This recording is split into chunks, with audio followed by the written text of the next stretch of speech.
Good morning, student. You're welcome in Manapurta online classes Sagoda. Yesterday, I told you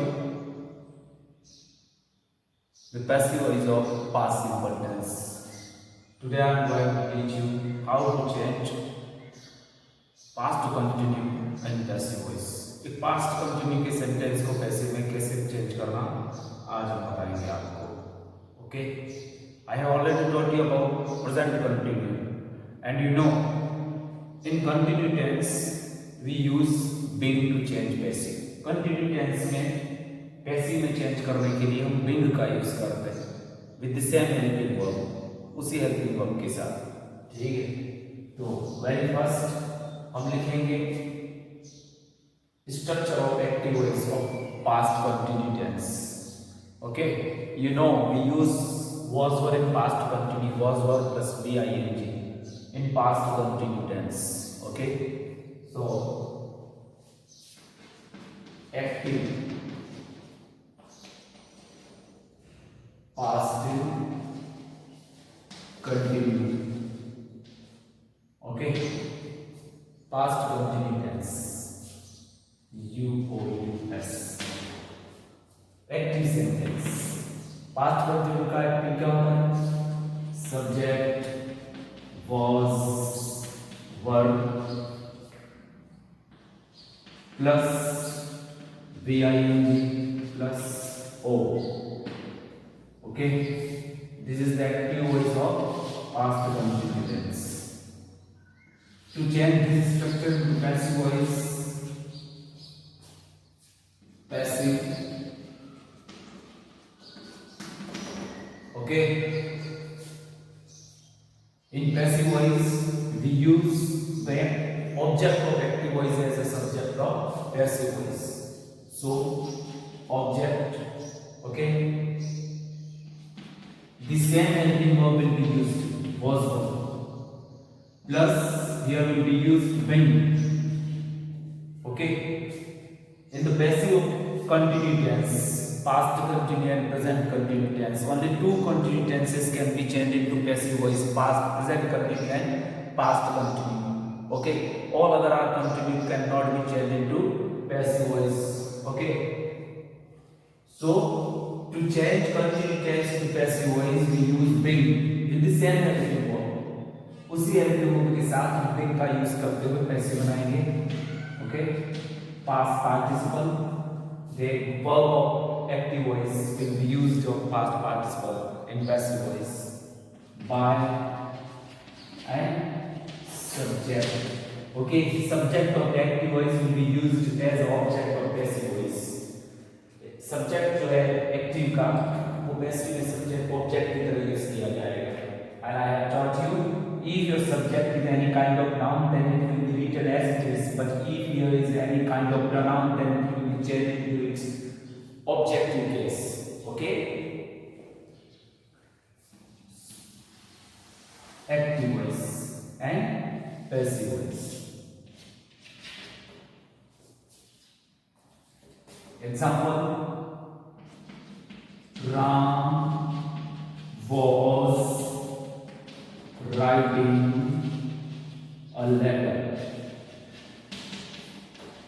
Writing a letter. Ram subject, was HV, writing VING, all letter object. Okay, by using second structure, the structure of passive voice, we will make passive of this sentence. Okay, इस structure का use करते हुए हम इस sentence का passive बनाएंगे. ठीक है, object, which object? The object of active voice will be written at the place of subject of passive voice. Okay, object क्या है? Noun है, it will be written as it is, a letter. Okay, was verb, letter is a singular, so it will be used was.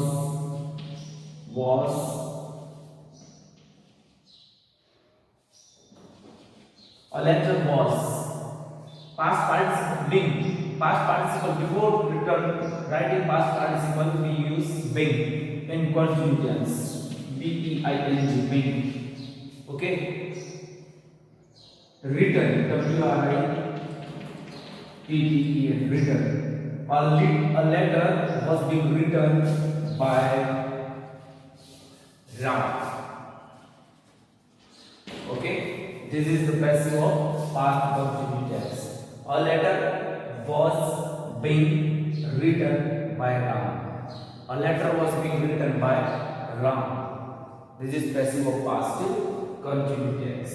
किसी भी sentence में being आया, was verb plus being plus be खड़ा है, मतलब वो passive होगा। और किस टेंस का पैसिव होगा? पास्ट कंटिन्यूअस का पैसिव होगा। किसका होगा? पास्ट कंटिन्यूअस का। ओके, यदि ई से हमारा प्लस बी थर्ड आया तो वो प्रेजेंट कंटिन्यू का पैसिव होगा।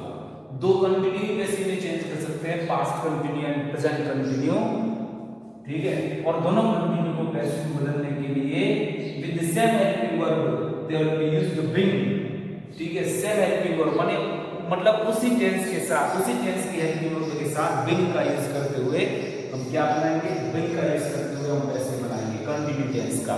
Only two continuous tense can be changed into passive voice. Which continue? Present continue and past continue. Okay?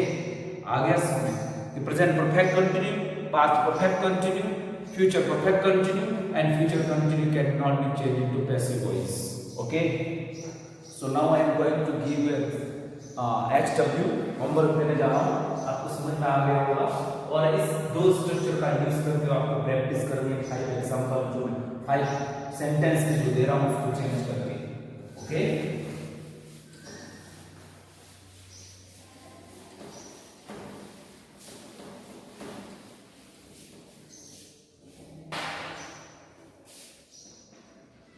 they were playing cricket. Okay, she was writing a novel. Okay, Ram was,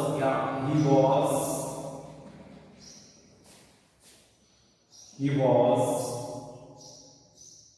making chairs. Okay, children were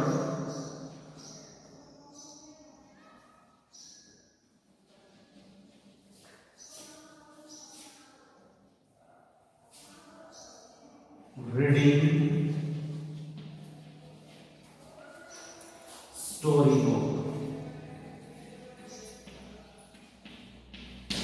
storybooks.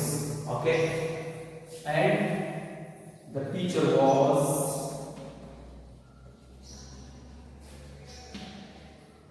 teaching English. Okay, 1, 2, 3, 4 and 5 you have to change this 5 sentences into passive voice by using given structure. आपको जो structure लिखवाया गया है उस structure का use करके ये 5 sentences जो है उसको आपको किसमें बदलना है? पैसिव वॉइस में बदलना है। ओके, आ गया समझ? तो ये था आपका पास्ट कंटिन्यू का पैसिव। नेक्स्ट जो आएगा पास्ट परफेक्ट आएगा, उसका पैसिव बनाएंगे हम, और नेक्स्ट वीडियो में बताऊंगा। मैं आपको जो चीजें हैं मैं बता रहा हूँ एक वीडियो में, मैं एक ही टेंस का बता रहा हूँ ताकि आप अच्छी तरह से उसको समझ पाए और अच्छी तरह से उसकी प्रैक्टिस कर पाए।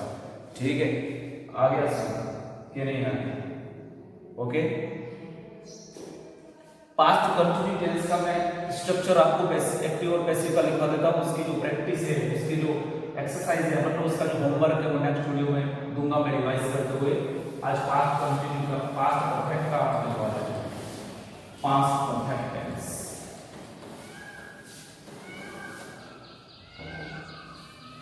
How to change the sentence of past perfect into passive voice. Past perfect tense, past perfect में एक्टिव में क्या होता है? Active voice. Past perfect subject had plus V third object. Okay, इसका पैसिव बनाना है। Passive object plus had plus been plus V third plus by and subject. Okay, this is the structure of past perfect tense. How to change past perfect into passive voice?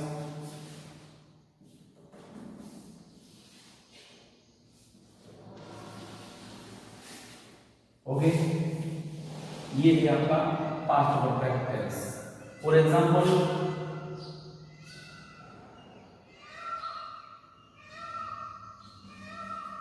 they had played cricket. Okay, they subject had played verb की third form cricket object. Okay, क्या हो जाएगा? Cricket had been played by them. Okay, by them. Them is an unimportant object. You need not to write at the end of this sentence, but if you write, it doesn't matter. Okay. Them एक ऐसा unimportant subject object है जिसको पीछे ले जाके लिखने की जरूरत नहीं है, लेकिन अगर आपने लिख दिया तो उसका कोई ज़्यादा फर्क पड़ने वाला नहीं है, सेंटेंस रॉन्ग नहीं होने वाला. ओके, अब मैं कुछ चीज़ आपको जो बताने वाला हूँ वीडियो में आपको ध्यान से देखना है, क्योंकि ये जो सारी चीज़ें बता रहा हूँ उसमें जितनी भी चीज़ें मैंने अभी तक आपको पढ़ाई है पैसिव वॉइस की वो रिवाइज होगी और आपको एक आइडिया मिलेगा.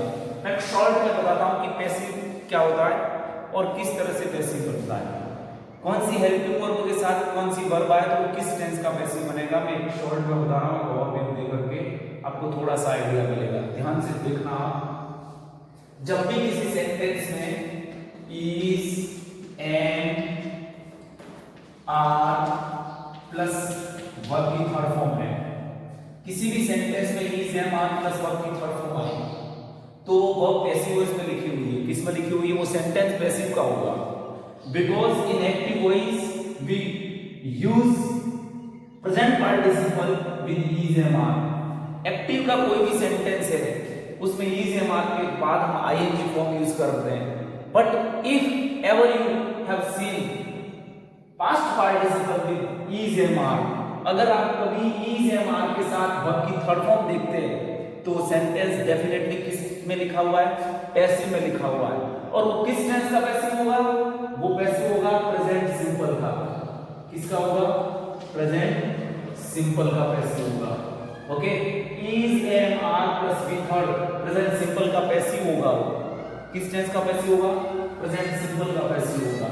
Okay, was verb plus V third, was verb plus V third. किसी भी सेंटेंस में was वर्ब के बाद वर्ब की थर्ड फॉर्म लिख रखी है, ठीक है, तो वो सेंटेंस भी पैसिव होगा और वो पैसिव होगा पास्ट सिंपल का. किसका होगा? पास्ट सिंपल का. किसका होगा? पास्ट सिंपल का पैसिव. ठीक है, is am are was verb, these helping verbs are used in continuous tense. Which continue? Is am are is used in present continue, was verb are used in past continue in active voice. But if you ever send is am are plus be third, was verb plus be third, means sentence is written in passive voice. Okay, in which tense? was verb plus be third past simple का passive होगा, is am are plus be third present simple का passive होगा. Okay, now next, will, shall, be plus be third. Okay, will, shall, be यानी will be, shall be plus be third. यदि किसी sentence में will be, shall be plus be third आया तो future simple का passive होगा. किसका होगा? फ्यूचर सिंपल का पैसिव होगा. ओके, ये सारी जो चीजें लिखी हुई वो पैसिव वॉइस की है. Is am are plus B third present simple का passive, was verb plus B third past simple का passive, will be, shall be plus B third future simple का पैसिव. ओके, आगे समझ के नहीं है. बट इज एम आर के बाद अगर आईएनजी फॉर्म है तो एक्टिव वॉइस होगा प्रेजेंट कंटिन्यू का. was verb plus ING form है, वो एक्टिव वॉइस होगा पास्ट कंटिन्यू का, and will be shall be plus V ING है तो वो एक्टिव वॉइस होगा प्रेजेंट कंटिन्यू फ्यूचर कंटिन्यू का। ओके, तो ये था सिंपल टेंसेस जो है कौन कौन से, present simple, past simple and future simple का पैसिव इस तरह से बनता है। ठीक है, now next continue tense. I have just taught you, I have just told you that we can only two continue tense change into passive voice। केवल दो continue tenses हैं जिनको ही हम passive में चेंज कर सकते हैं, और वो कौन कौन से, present continue and past continue। देखिए क्या होता है, यदि किसी सेंटेंस में is, am, are plus be की ing बिग है और उसके बाद अगर वर्ब की थर्ड फॉर्म है is, am, are big plus big third है, तो ये पैसिव वॉइस में लिखी हुई पैसिव की वर्ब होगी और वो होगी प्रेजेंट कंटिन्यू की पैसिव। इसकी होगी प्रेजेंट कंटिन्यू की पैसिव होगी। Okay, is, am, are big plus big third present continue की पैसिव होगी। But if I remove big from here, यदि इस बिग को मैं यहां से रिमूव करता हूं तो स्ट्रक्चर कुछ इस तरह से बन जाएगा, और वो किसका पैसिव बन जाएगा, प्रेजेंट सिंपल का पैसिव बन जाएगा। ओके, आगे यदि इस स्ट्रक्चर को, ये जो मैंने ऊपर लिखा है is, am, are plus B third, अगर इसको आप प्रेजेंट कंटिन्यू का पैसिव में बदलना चाहते हो तो यहां पे कुछ नहीं करना, बिग लगाना है आपको, तो प्रेजेंट कंटिन्यू का पैसिव हो जाएगा। अभी किसका है, प्रेजेंट सिंपल का पैसिव है, is, am, are big plus B third present continue का पैसिव होगा। ये जितनी भी चीजें मैं लिखवा रहा हूं कि कब कौन सी हेल्पिंग वर्ब के साथ, मैंने आप नोटिस करें इस बात को कि in each sentence I have written past participle form of the verbs B third B third B third और बी थर्ड, मतलब we can only use past participle in passive voice. किसी भी पैसिव में हम केवल पास्ट पार्टिसिपल ही use कर सकते हैं पैसिव वॉइस में। ठीक है, तो कौन से कब किस हेल्पिंग वर्ब के साथ वर्ब की थर्ड फॉर्म आएगी तो कौन से टेंस का पैसिव बनेगा, आप इस टेबल से इजीली समझ सकते हैं। ठीक है, ये सारी चीजें मैंने पहले बता दी, लेकिन रिवर्स कर रहा हूं ताकि आपको और इजीली दिमाग में बैठ जाए। ठीक है, was verb plus being being plus B third. Okay, is, am, are being plus B third बनेगा प्रेजेंट कंटिन्यू का passive, and was verb being plus B third बनेगा पास्ट कंटिन्यू का पैसिव। किसका बनेगा, पास्ट कंटिन्यू का, जो अभी मैंने पढ़ाया आपको पास्ट कंटिन्यू का पैसिव बनेगा। ओके, आगे सुनो, तो ये थे सिंपल टेंसेस के पैसिव, ये दोनों कंटिन्यू टेंसेस के पैसिव है। सिंपल में मैंने 3 लिखवाए, कंटिन्यू में मैंने 2 लिखवाए, because we can only two continue tenses can change into passive voice. केवल 2 कंटिन्यू को पैसिव बना सकते हैं, इसलिए मैंने लिख दिया कौन से, present continue and past continue. बाकी जितने भी कंटिन्यू पीछे बचते हैं उनको पैसिव में चेंज कर सकते नहीं। तो ये स्ट्रक्चर आप ध्यान में रखें कि किस टेंस का पैसिव कैसे बनता है। ठीक है, कभी भी आपको ऐसा दिखे सेंटेंस is, am, are के बाद वर्ब की थर्ड फॉर्म है तो प्रेजेंट सिंपल का पैसिव होगा was वर्ब प्लस। अब क्या है इसमें, क्या और अधिक समझा रहा हूं आपको कि कभी भी ध्यान रखना कि is, am, are के बाद अगर वर्ब की थर्ड फॉर्म है तो इस is, am, are के आगे जो सब्जेक्ट लिखा हुआ है वो रियल में सब्जेक्ट नहीं है, वो ऑब्जेक्ट है, केवल उसको सब्जेक्ट की जगह प्लेस किया गया है, उसको सब्जेक्ट की जगह प्लेस किया गया है, उसको रखा गया है। फॉर एग्जांपल मैं आपको एक एग्जांपल बताता हूं कि you are taught, T-A-U-G-H-T, you are taught English, you are taught English। अब आ रहा है, देखो ये आ रहा है, ठीक है, taught की वर्ब की थर्ड फॉर्म, मैंने कहा is, am, are के बाद अगर वर्ब की थर्ड फॉर्म हो, जैसे are प्लस वर्ब की थर्ड फॉर्म है तो पैसिव में लिखी हुई वर्ब है, किस टेंस में लिखी हुई है, पैसिव वॉइस में लिखी हुई है। किस में लिखी हुई है, पैसिव में लिखी हुई है। ठीक है, आगे सुनो, तो ऐसी कंडीशन में इस आर के आगे जो सब्जेक्ट लिखा हुआ है वो रियल में सब्जेक्ट नहीं है, वो करता नहीं है, उस एक्शन को करने वाला नहीं है, वो ऑब्जेक्ट है, उसको सब्जेक्ट की जगह प्लेस किया गया है क्योंकि वो पैसिव है। क्या है, passive. You are taught English, you are taught English, आपको इंग्लिश पढ़ाई जाती है। अब पढ़ाने का जो काम हो रहा है वो रियल में यू नहीं कर रहा है, ठीक है, वो तो एक ऑब्जेक्ट है। किसको पढ़ाई जा रही है, यू आर टॉट इंग्लिश, आपको पढ़ाई जा रही है, तो आप ऑब्जेक्ट हो। ये रियल में ऑब्जेक्ट है लेकिन इसको सब्जेक्ट की जगह प्लेस किया गया है, सब्जेक्टिव केस में कन्वर्ट करके। क्यों, क्योंकि इस केस में अगर मैं सेंटेंस इस तरह से लिखूं, you are taught English by me, you are taught English by me. तो मी क्या है, इस सेंटेंस में मी ऑब्जेक्ट की जगह लिखा हुआ ऑब्जेक्ट है, लेकिन वास्तव में क्या है, सब्जेक्ट है, क्योंकि टॉट करने का जो एक्शन है कौन कर रहा है, मी यानी मैं कर रहा हूं। ठीक है, आ गया क्लियर है। तो मैं हुआ, तो यहाँ पे ये सब्जेक्ट, रियल में सब्जेक्ट कौन है, मी है। कहां लिखा गया उसको, at the end of the sentence by converting into objective case, because this object is passive.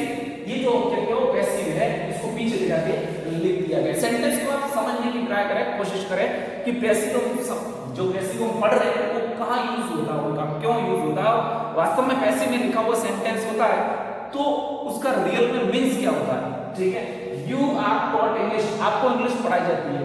अब हमने आपको पूछा कि क्या है ये सब्जेक्ट है, रियल में तो नहीं, अगर देखें तो सब्जेक्ट है, क्यों, क्योंकि ये सब्जेक्टिव केस में लिखा हुआ है, लेकिन ये टॉट करने का जो एक्शन हो रहा है, इसमें पढ़ाने का जो एक्शन हो रहा है वो यू नहीं कर रहा है, वो कौन कर रहा है, मी कर रहा है। तो सब्जेक्ट कौन हुआ, जो एक्शन कर रहा है, लेकिन लिखा था उसको पीछे लिखा है, क्यों लिखा, क्योंकि सेंटेंस पैसिव में लिखा हुआ। पैसिव में सेंटेंस मतलब उस सेंटेंस का हर कंटेंट पैसिव होता है, निष्क्रिय होता है, उसको जिस जगह पर होना चाहिए वहां होता नहीं है, वो उसकी जगह छोड़ करके कहीं और होता है, तो वो पैसिव हो जाता है। पैसिव का मतलब निष्क्रिय, वो क्रियाशील नहीं है, उसको जहां होना चाहिए वहां पे नहीं। आगे कैरी है, ठीक है, मैं आपको पढ़ा रहा हूं, now I am teaching you. ठीक है, और मेरी प्लेस का, मेरी जगह का, एक टीचर को पढ़ाने की प्लेस का बोर्ड है। ठीक है, जिसके हाथ में चौक होनी चाहिए, बोर्ड पे उसको खड़े रह करके पढ़ाना चाहिए। लेकिन अगर मैं पीछे टेबल के ऊपर बैठ करके, नीचे बैठ करके टेबल के बच्चों के साथ मैं आपको यूं ही पढ़ा रहा हूं, तो मैं पैसिव हूं, मैं निष्क्रिय हूं, मैं एक्टिव नहीं हूं मेरे काम में। बात समझ नहीं आई आपको कि जब भी मुझे क्या होना चाहिए, मैं टीचर हूं, मुझे क्या होना चाहिए, at the front of the student होना चाहिए। ठीक है, ऑन बोर्ड होना चाहिए, मेरे हाथ में चौक होनी चाहिए, तो मैं एक्टिव हूं, मेरा काम एक्टिवली कर रहा हूं मैं। बट मैं पीछे जाके बैठ जाता हूं, मेरे हाथ में ना चौक है ना बुक है, मैं यूं ही बैठा हुआ हूं। ठीक है, वहां बैठ के आपको कुछ चीजें बता रहा हूं, तो मेरे काम में, मेरा जो काम है उसमें एक्टिव नहीं हूं। ठीक है, मैं क्या हूं, निष्क्रिय हूं, मैं पैसिव होकर के पीछे बैठा हूं। ठीक है, तो इसी तरह इसमें भी है कि कहां, इसमें हमने इंपॉर्टेंस किसको दे दिया, ऑब्जेक्ट को दे दिया। ठीक है, ऑब्जेक्ट को आगे बिठा दिया, तो ऑब्जेक्ट क्या हो गया, सब्जेक्ट क्या हो गया, पैसिव हो गया। ठीक है, तो इस तरह से सारे कंटेंट जो है वो पैसिव हो जाते हैं, और इसको पैसिव वॉइस बोलते हैं। क्या बोलते हैं, पैसिव वॉइस।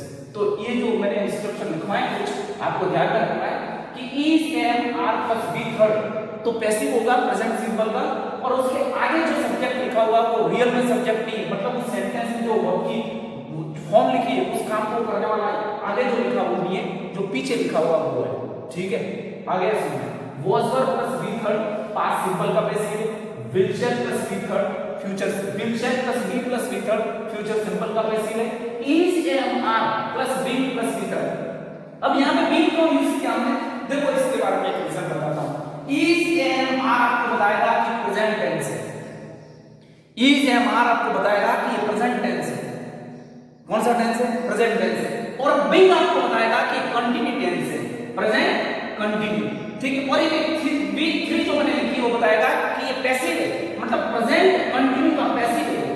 ठीक है, इज एम आर बताएगा कि प्रेजेंट टेंस है, बीइंग आपको बताएगा कि ये कंटिन्यू, और बी थर्ड बताएगा कि ये पैसिव है, मतलब is am are plus being plus B third मिलकर के प्रेजेंट कंटिन्यू का पैसिव बनाते हैं। ठीक है, आ गया समझ, क्लियर है। इस बीइंग को हमने इसलिए लिखा क्योंकि एक एक्टिव का एक कंटिन्यू टेंस बनाते हैं, जब एक्टिव वॉइस बनाते हैं कंटिन्यू टेंस, तो उसमें V I N G use करते हैं।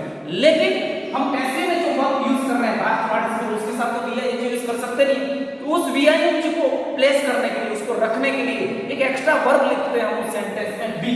कौन सी लिखते हैं, बी, और उस आई एन जी को हटा करके हम उस बी के पीछे जोड़ करके बिंग बनाते हैं। क्या बनाते हैं, बिंग, और वो बिंग बताएगा कि ये जो वर्ब लिखी हो गया है कैसी है, कंटिन्यू।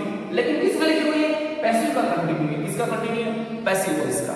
ठीक है, तो जो चीजें मैं पढ़ा रहा हूं आपको उसको आप डीपली समझने की कोशिश करें, केवल यूं ही स्ट्रक्चर को रट करके और सेंटेंस को आपने ट्रांसफॉर्म कर दिया इस तरह से नहीं, उसको समझें आप, try to understand, okay, try to learn, सीखने की कोशिश करें आप। ठीक है, तो ये चीजें बताएं, मैं आगे भी बताऊंगा आपको कि कौन सी हेल्पिंग के साथ कौन सा ऐसा पैसिव आता है, कौन सी वर्ब आए तो उसको कौन किस टेंस का पैसिव बना दें। आज इस वीडियो में मैं इतना बताऊंगा, I hope you would have understood very well. ठीक है, आप इस तरह से समझेंगे इस बात को, और if you have any kind of problem, you face any problem, you can ask me, you can write me in comment box. Okay, thank you. Thank you. Have a nice day.